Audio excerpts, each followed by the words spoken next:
could go ahead and tiptoe through your life. Digging in the dirt, you can stress on the strife. But I'm gonna fly past the worry and the pain today. I'm flying on faith. Flying on faith. I'm flying on faith. Faith. You could cry all night about the things that you hate. So dissatisfied in so many ways. But I'm gonna find a way to celebrate today. I'm flying on faith. Flying on faith. I'm flying on faith. Flying on faith. Picked up my baggage and I threw it out the door.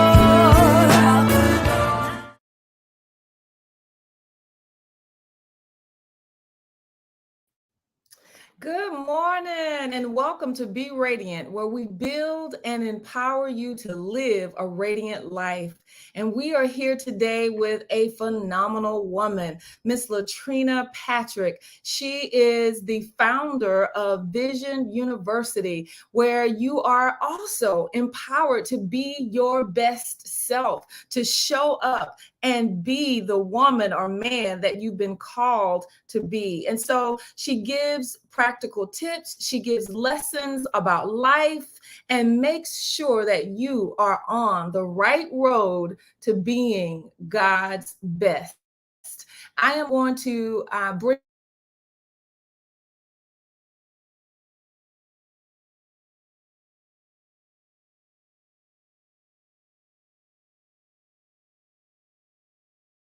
is trying to do something crazy.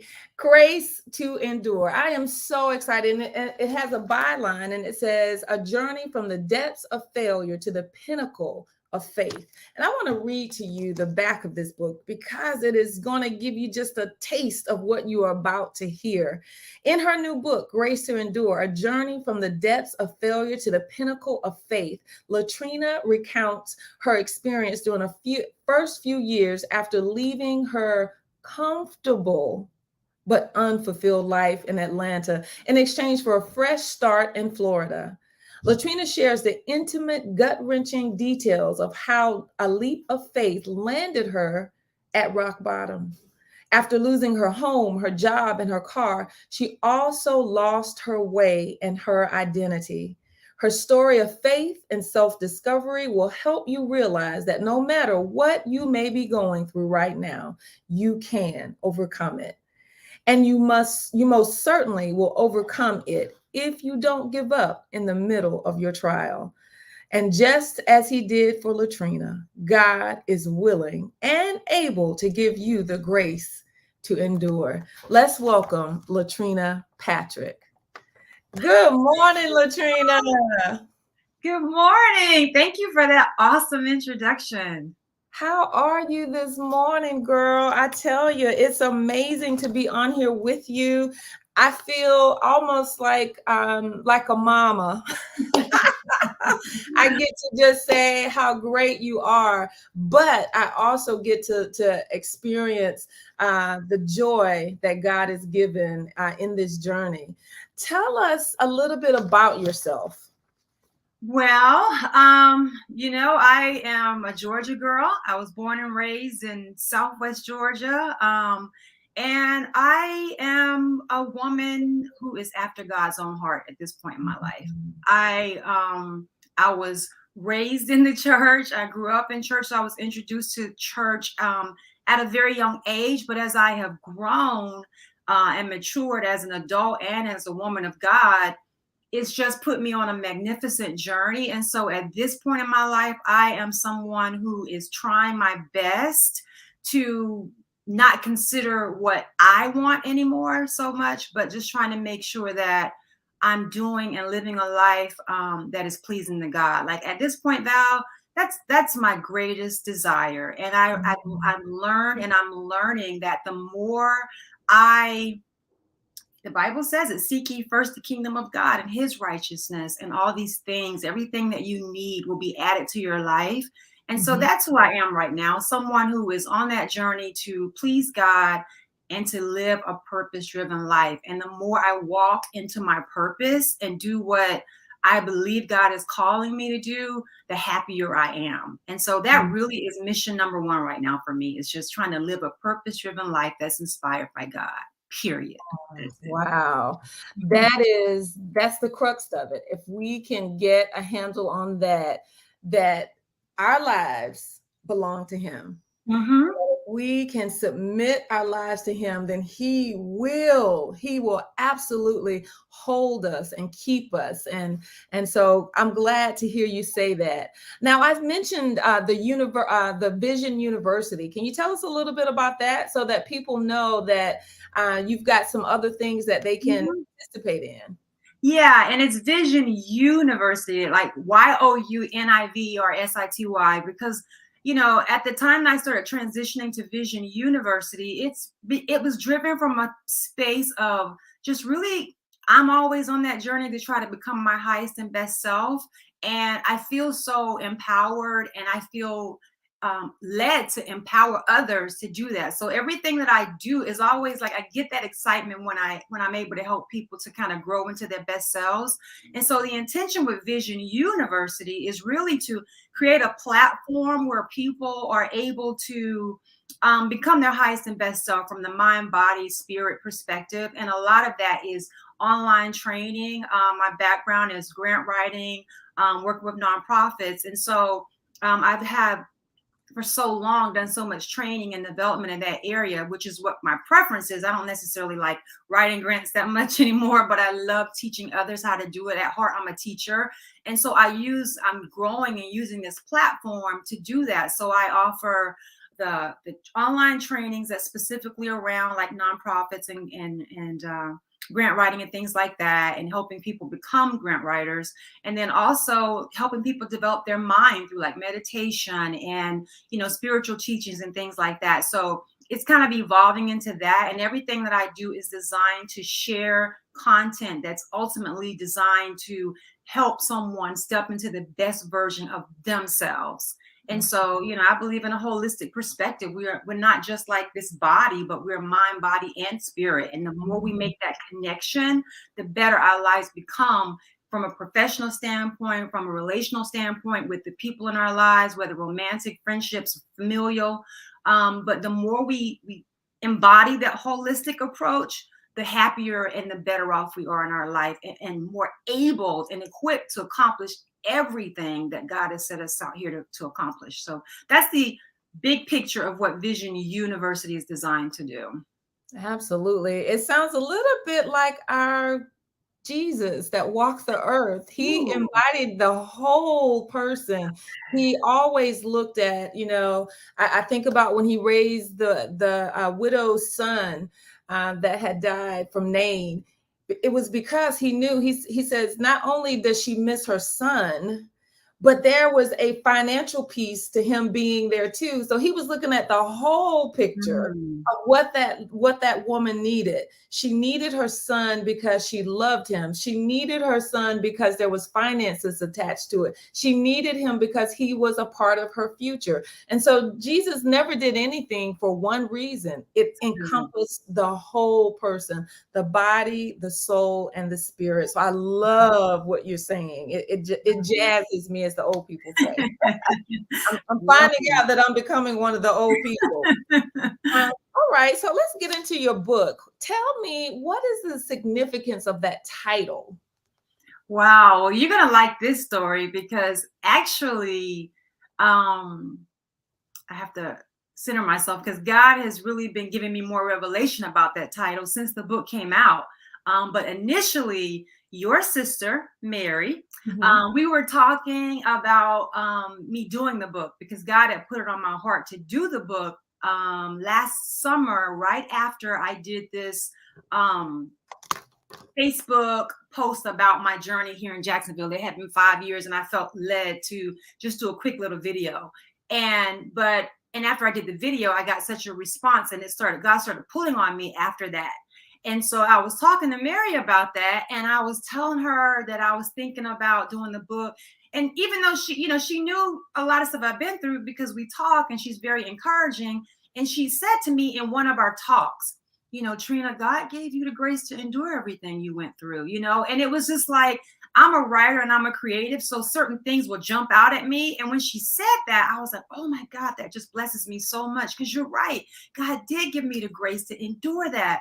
And so it never left me. And so when God put it on my heart to write the book, I was talking to her about it, because she told me years ago, even though I'd written one book, she told me years ago, you have a book in you. You're going to write another book. You need to write another book. And I knew it, but I was like, the timing, I'll know when it's time. And so when it was time, I was talking to her about it. And so, and then later I knew that because it was all about my faith, this was a journey that really increased my faith. So when I wrote the book, I knew that it was something about faith. So the funny thing is, when I sent it off to the publisher, I sent it off without a title, because it didn't hit me. Like, usually titles come to me like that, or I don't stress about it because I know it's going to come. So when I sent the book off, I was like, hey, here's the book. Here's a draft. I don't have a title yet. I know God's going to give it to me. I'll send that to you when I'm sure. And she was like, no problem. I was like, I just know right now that it needs to have something with faith, because the book is laid out and I wanted to have faith principles in there, but I'm not sure. And I was like, my aunt told me that, God gave me the grace to endure. So I wanted to put that in there. And then I was like, I'm not sure. So she sent me back an email. She was like, Latrina, that's the title, Grace to Endure. And I was like, oh. And then I was like, but I need to put faith. So maybe it needs a subtitle. So I like Grace to Endure. So I started playing around with it. And then finally God gave that to me. I was trying to force it. And as soon as I released it, and I said, Lord, I don't know. And then that was when it came to me. And that was when the subtitle hit, A Journey from the Depths of Failure to the Pinnacle of Faith. And I was like, that's it. And so he's giving me some more revelation on that title, but I'll wait on that. But that's how it came to me. Oh, wow. That's amazing. To hear that my sister was a part of it does not surprise me. It does not. She gives me so much inspiration and courage. Exactly. So, definitely.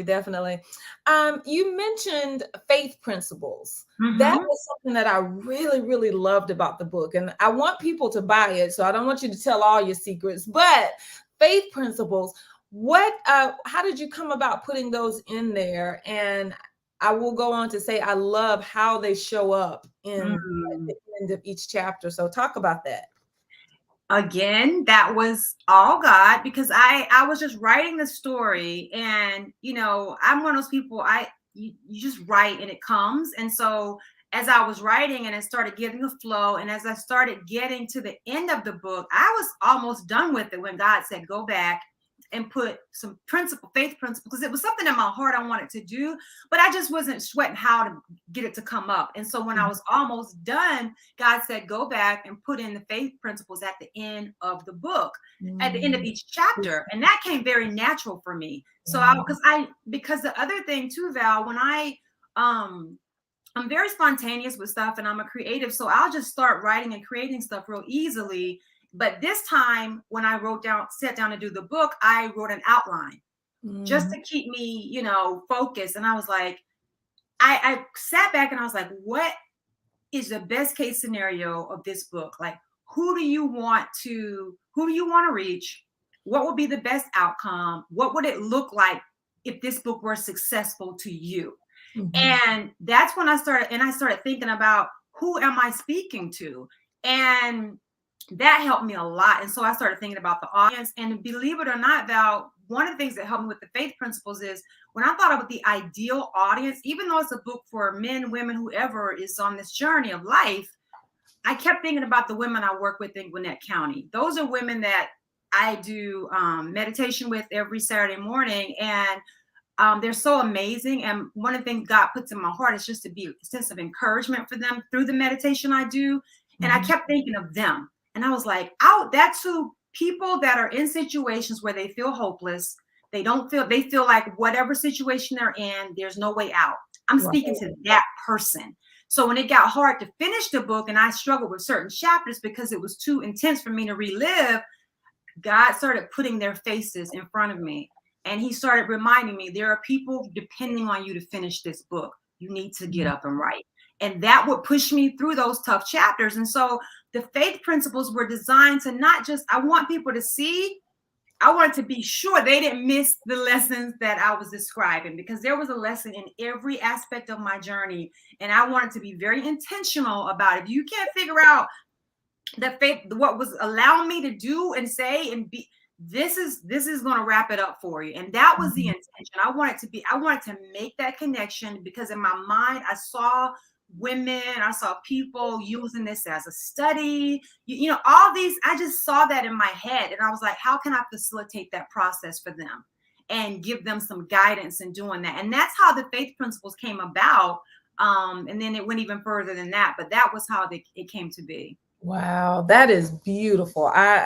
And you said a few things in there that I want you to unpack even further. Those faith principles, they each tied back to the chapter. They really did that, you know, as you're walking, I can see, wow, this is what he was revealing as she was going through these things. This is how she was dealing with them. And the word of God is so important in our walk. So you said that there were some moments that you got to, they were very intense and they were hard for you to relive in the writing of that. And the vulnerability that you give us through your story is phenomenal. You pull down the curtain on your life and you say, look, you know, a lot of people are afraid to pull the mask down because they think, ooh, if I pull my mask down, nobody's gonna love me or no one will respect me or whatever it may be. But you said, I'm laying it all on the line. And you kind of gave me a lead into that answer. You saw the faces of the people this would help. But talk about being that raw and that vulnerable with us in this book.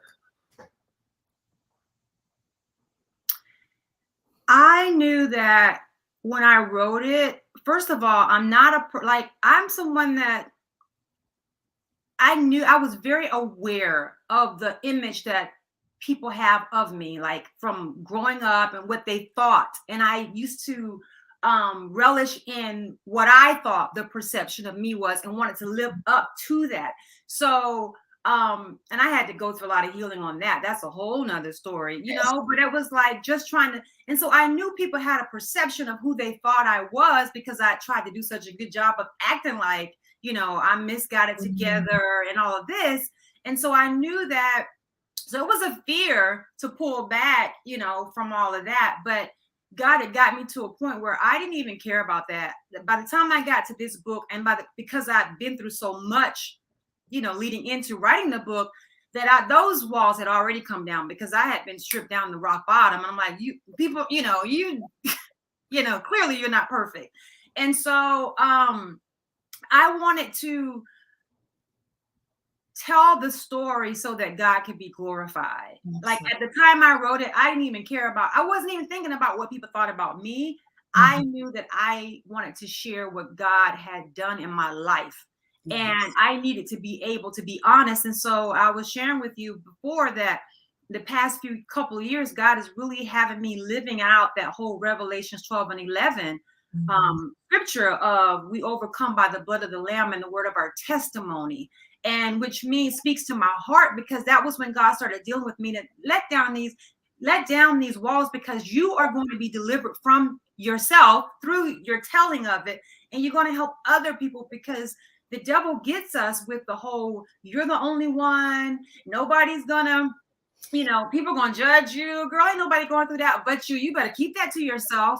And the power is that the more I share my story, the more other people were getting healed. And then it was just in little parts of my life. So I was like, no way. I want us to be, you know, warriors out here so that we can do what God is calling us to do. And I can't do that if I'm hiding.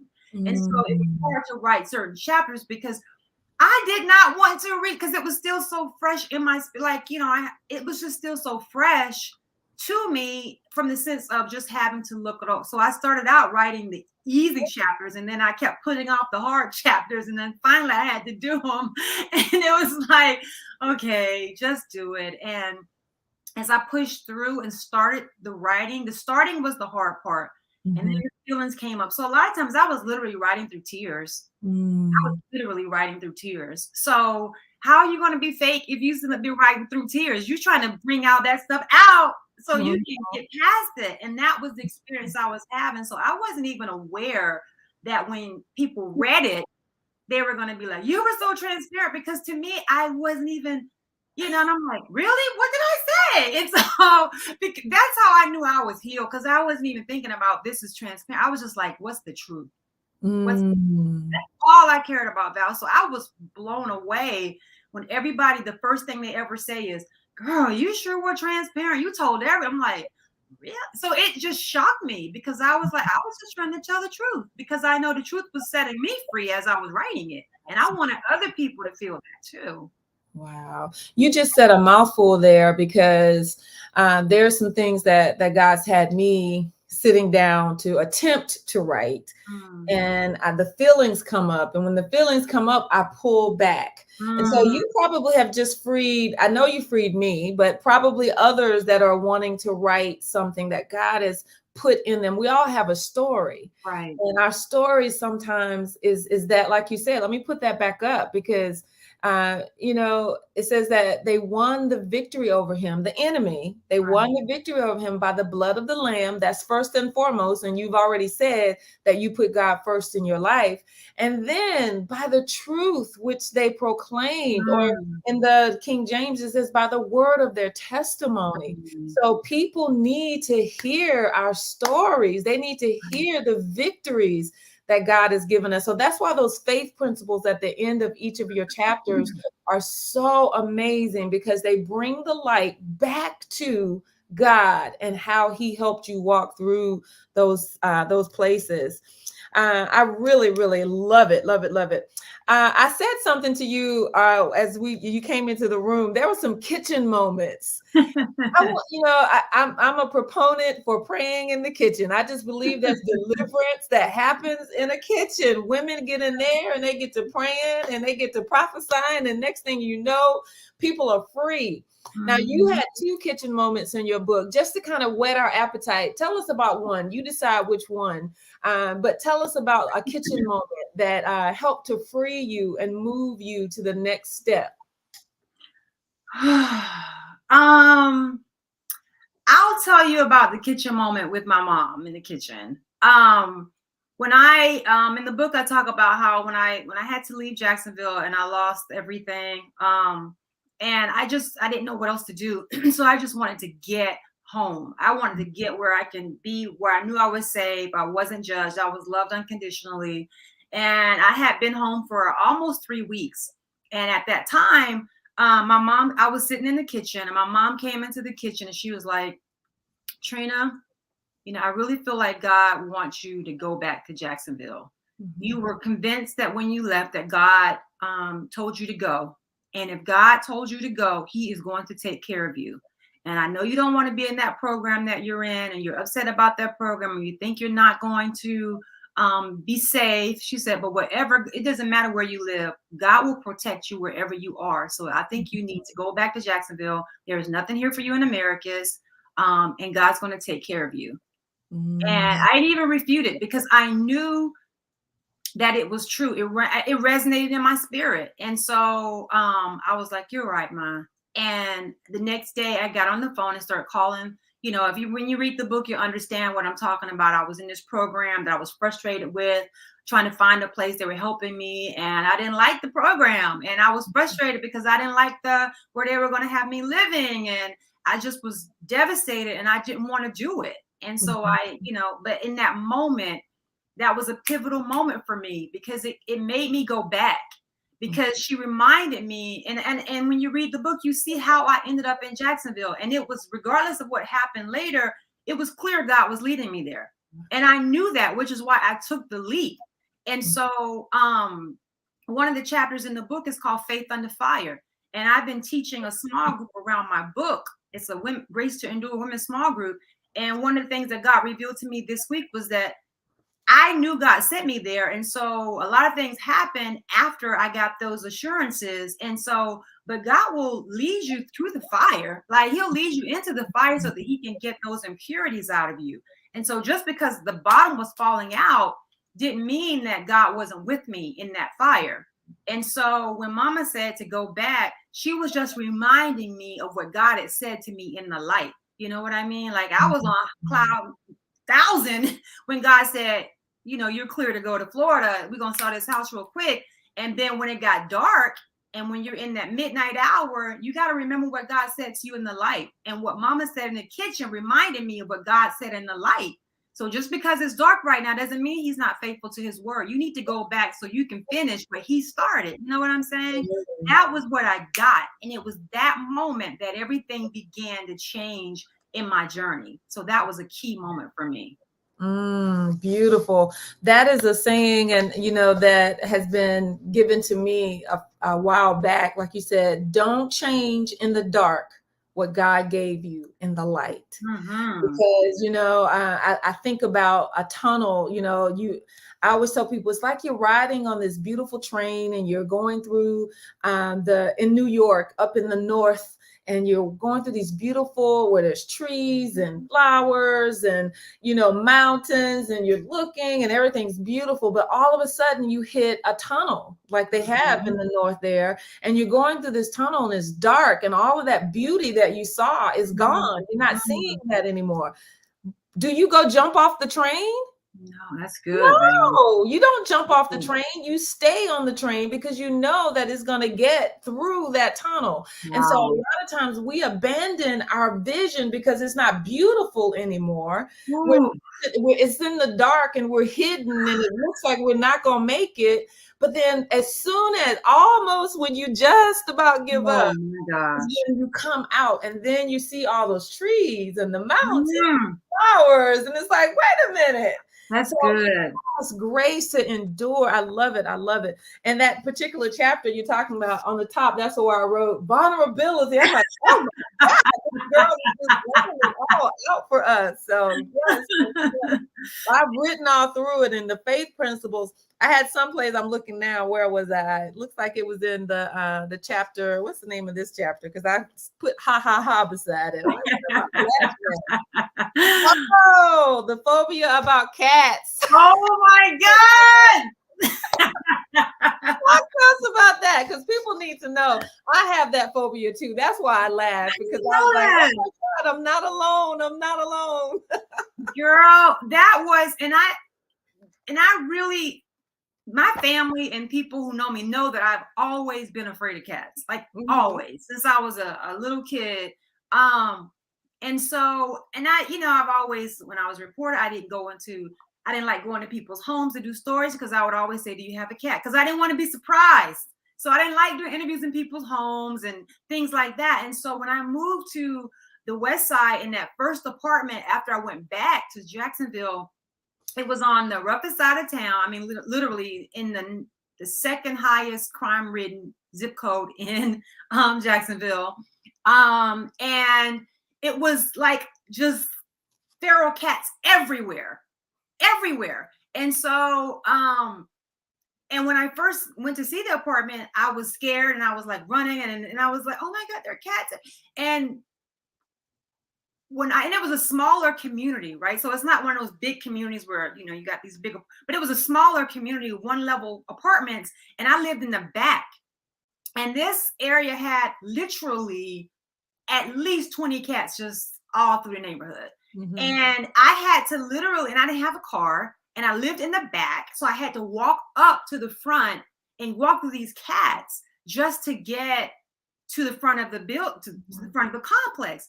And I'm a nature person. I love being outside, but I would literally stay in my apartment for I could never stay longer than 2 days but that was so hard for me to stay in there. And I would have to walk through these cats, a maze of strays. That's what I call that. Because it was a maze of stray cats and they would move. And when I tell you that, I was literally trembling as I walked through. And I would have tears in my eyes because and I was like, it was like aversion therapy. And I thought, God, how could you do this to me? Like, I'm afraid of cats. And for years I have wanted to get over the fear, but I was scared because I was like, no, I don't want to do that. And I had to walk through them, literally saying scriptures like, I can do all things, like whatever it took. And after a few weeks, I got to a point where I could do it without the trembling and the crying. But it was just hard. But I know God doesn't want us to have, I knew that fear I had of cats was bondage. I knew it, but I didn't have the courage to deal with it. It had been with me so long. And God was like, we stopping this. Like, we're going to deal with this fear you have, because this is not natural. And I didn't like the way he did it. And right now, but I don't have that. Now, I would never have a cat. I'm not going to be getting too close to them, but I'm not going to take off like a crazy woman when I see one now and embarrass myself in public, because I can just get around them. But that was so real, and it was still a lesson in it. And I knew it was a lesson in that fear, because it was too paralyzing, and God does not want us walking. It was bondage, Val. And so he has the weirdest ways of dealing with us with our stuff. So even that was a lesson for me. The reason I wanted you to talk about that is because to me, it does not seem small at all. I want you to know, because I had that same aversion, and it seems like the cats would just kind of, they navigate to me. And I'm like, exactly. No. But it happened in the midst of one of your lowest moments. So one of your lowest moments is now it's like things were kind of stacking up. I don't know how much you want to reveal about that moment, but you spoke of a program that you were a part of, and now you've kind of let us know about the apartment. Can you tell us a little bit about that, about how you ended up in that apartment, without the whole story? Because I want people to buy the book. Okay, yeah, I'll just say that, so when I lost my apartment and I didn't have any money and all that, my friend who I was staying with, one of her friends who was also former military, was like, tell her to go check out this program in Jacksonville. They are designed to help women veterans. They have some services. They help people get jobs. They help people find a place to live. I think that they could probably help her. So I went and I got an appointment, and I found out about their programs. And long story short, I was eligible for their programs, and I was in a situation that they described as someone who's couch surfing, because I literally didn't have a place to live. I didn't have anywhere else to go. And I was literally living with someone else. And so that allowed them to expedite my case or whatever, so that I could get housing services. But what turns out is, I was eligible for housing, but not at the level I was accustomed, right? So I wasn't going to be living in no private gated community, with all this great stuff. And so it had a very limited, I'm single, I have no kids. So the amounts that I was authorized that they would pay, the program would pay for me to live, was like $600 to $800. Like, I don't care where you live in the world. That is not a good price range. And there's nowhere in the country you could go and be like, oh yeah, I got a great apartment for $600. I don't care where you live, right? Nope. And so I was upset about that. But when it got the process, I had to find a place that was approved. And that was one of the only places that I could get approved for, because of my credit had been ruined, because they still looked at my credit. And so this was one of those approved partners that will work with this program. And so it was the lesser of the other, one of the best of all the lessers on that list, And so I ended up in this,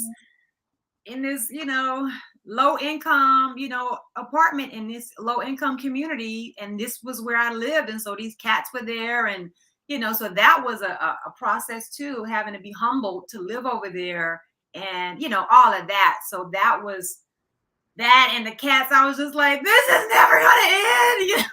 I'm living in the hood, and I got this cat situation, and it was just, oh my God. But that's how I ended up over there. and I asked you to tell that because, like I said, it's never just one thing. The enemy doesn't want to just bring one thing against us.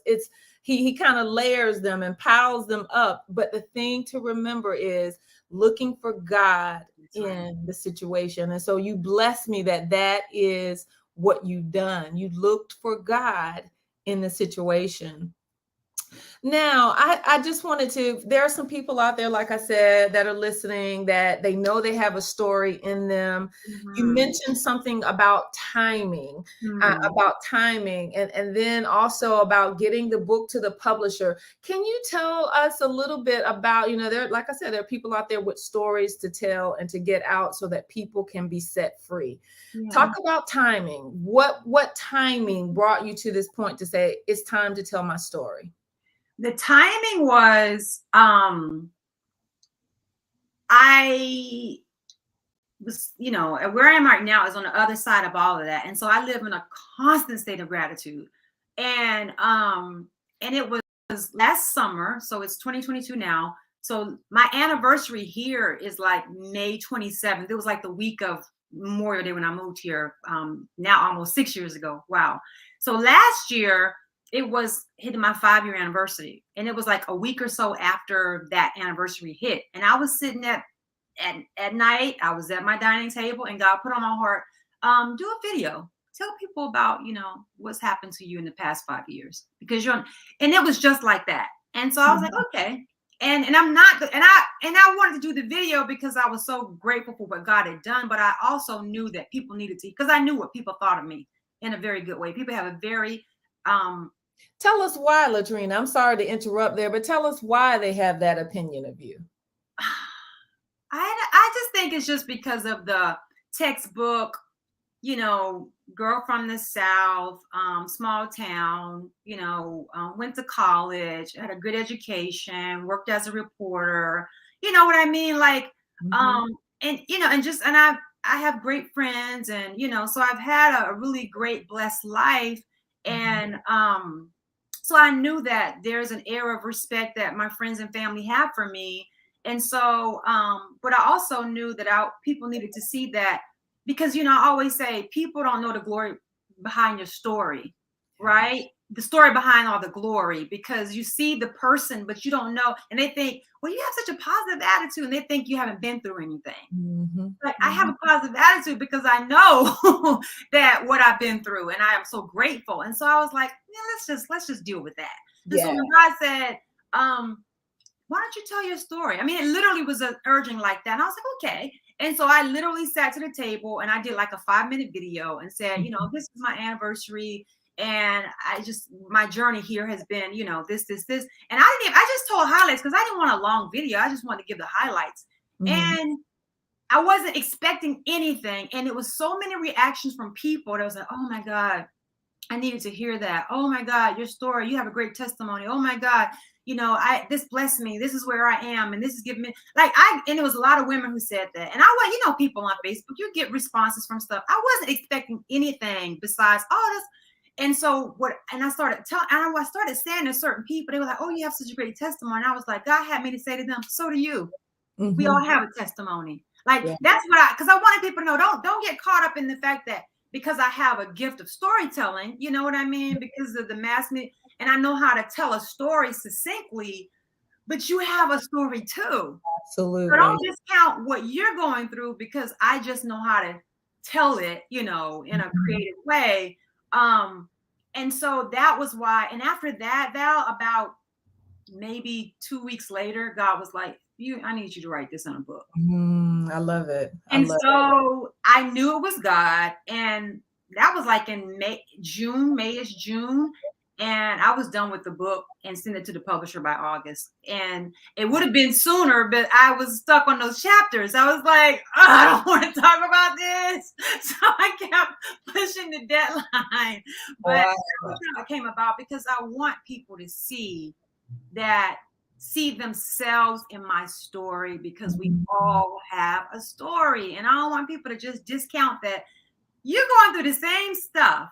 And I want you to see yourself in me, so that you will know that if God did it for her, I can do it for you. And my friend Teresa, I'm going to do something with this title, so don't y'all steal my title, but she called my story A Blueprint for Faith. I was like, oh, I like that. And that's what I want people to see. Looking at my story, looking at these faith principles, you recognize that I going through stuff that you're going through, but I want you to also see how I went through it. And that's what that blueprint is. That's what those faith principles are. So it gives people real strategies and tools, word that you can use in building and cultivating your relationship with God, so that you can be on the other side of your trial too. Absolutely. That is amazing. I love it. I love it. So are you working on anything right now? You just said Blueprints of Faith. Is that what we can be expecting? Probably some point, but you're going to love this. And so I'm so glad you talked about, because it's like when you get into that flow and that alignment with God, and he keeps showing stuff to me, and I'm a teacher, so I'm always trying to write everything down. But this is the one, I have a couple things going on. I'm literally, so after you love those faith principles. So when I got to the end of the book and I hadn't even met my deadline yet, I was like, Lord, I'm trying to finish this book. Why are you giving me more ideas? Let me finish this book. And God said to me, I want you to take those faith principles and I want you to do a devotional. And I'd always wanted to do a devotional because I love devotionals, love them. And I couldn't figure out whether 30, 21 day, whatever. And when I finished the book, at the time, I thought I was done with it. I had 21 chapters. So I was like, okay, good, God. Now I know to do 21-day devotional. And turns out it didn't have 20, it had 22 chapters. When I sent it to the publisher, I had made 2 chapters the same number. So I was like, I thought it was 20. But I was like, it doesn't matter because God used that to answer a question for me. So I took the faith principles and I created this. I created Grace to Endure, a 21-day devotional, and it builds off of each of the faith principles at the end of each chapter. And I love, do you know, I love this little devotional more than I even love the book. And I love the book because and that's my daily routine. I get up in the morning, I get my coffee, I send down my devotionals and my Bible version app, and I do my, I have a routine, and my devotional is a big part of my life.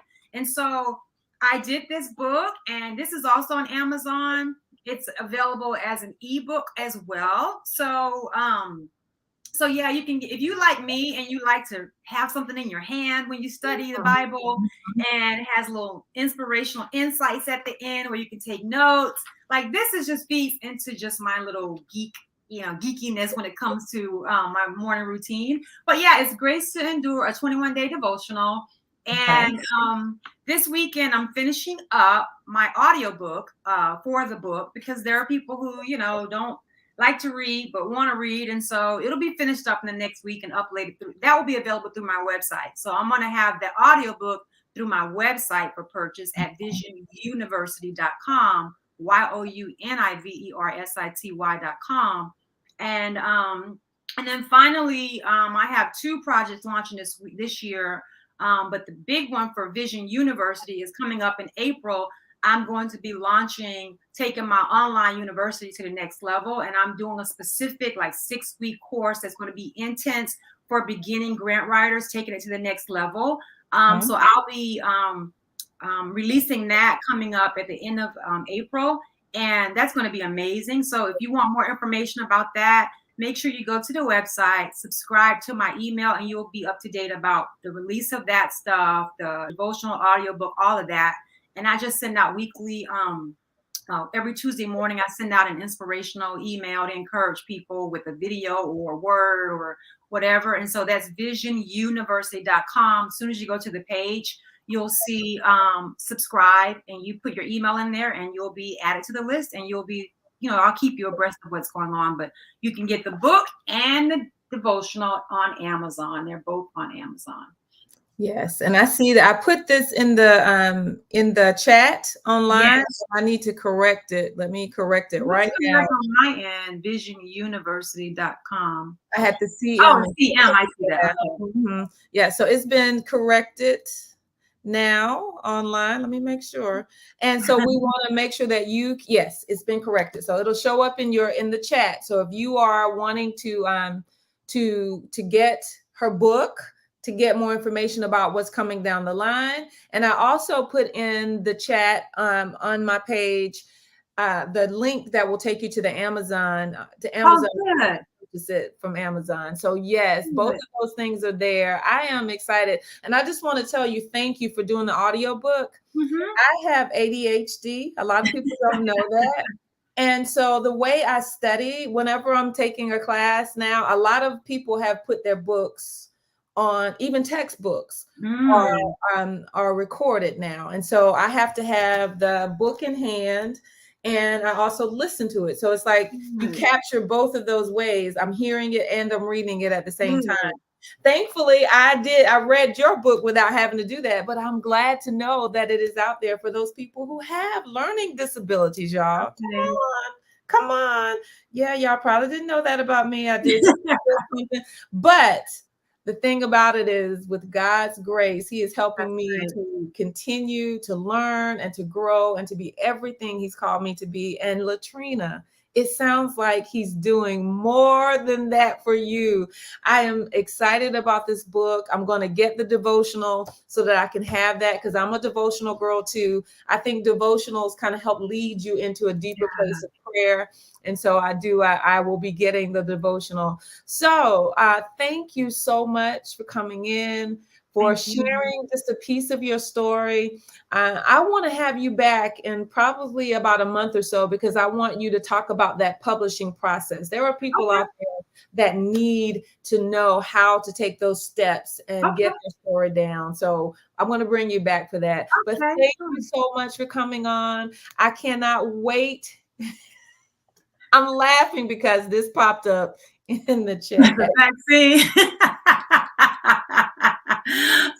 Lord have mercy. Anyway, so thank you so much for coming on, sharing your story. And for those of you who have any doubt, I say get this book, Grace to Endure. I'm sorry, Grace to Endure: A Journey from the Depths of Failure to the Pinnacle of Faith. You are listening to a woman who is well educated, has seen many successes in her life, and God took her through a very dark place in her life to show her and to reveal to us that he has more for our lives. And darkness does not mean that it's over. And so I thank you for walking through that place, Latrina, and I thank you for sharing it with us.